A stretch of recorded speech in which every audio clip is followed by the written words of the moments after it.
Hello दोस्तों, मैं हूँ रजनी। तो आज हम गुजरात के एक छुपे हुए प्राचीन पानी के स्रोत के बारे में जानेंगे। तो चलिए चलते हैं गुजरात के एक छोटे से शहर में जिसका नाम है पाटन।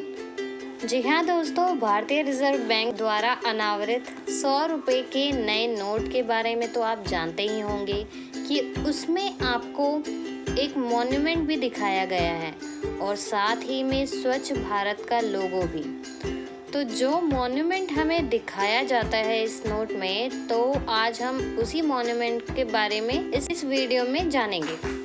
तो इस मॉन्यूमेंट का नाम है रानी की वाव। इसको क्वीन स्टेपल भी कहा जाता है। ये बावड़ी स्थित है सरस्वती नदी के तट पर। रानी की वाव ने अक्टूबर 2016 में नई दिल्ली में भारतीय स्वच्छता सम्मेलन 2016 में भारत में सबसे स्वच्छ प्रतिष्ठित स्थान का खिताब भी जीता है।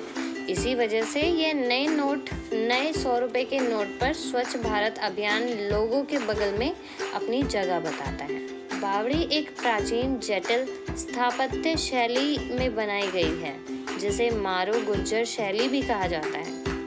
इस बावली की एक दिलचस्प बात ये भी है कि इस बावली का जो आकार है ये कुछ उल्टे मंदिर के जैसे लगता है।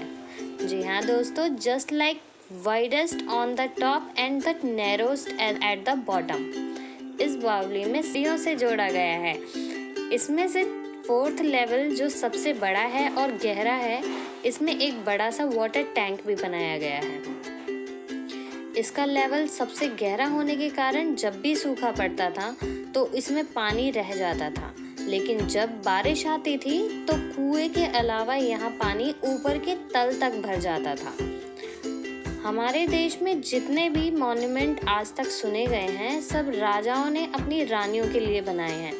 पर क्या आपको पता है, रानी की वाव सोलंकी राजवंश की रानी उदयमती ने 11वीं शताब्दी में अपने पति राजा भीम की याद के रूप में इसे बनवाया था और इसका मकसद था पानी को इकट्ठा करके सोलंकी साम्राज्य के लोगों तक पहुंचाना, जिसकी वजह से ये भारत के जल प्रबंधन का एक आइडल मॉन्यूमेंट बन गए। इस मॉन्यूमेंट में 500 से भी ज़्यादा मूर्तियाँ बनी हैं, जिसमें विशेष रूप से विष्णु के अलग अलग अवतार बने हुए हैं।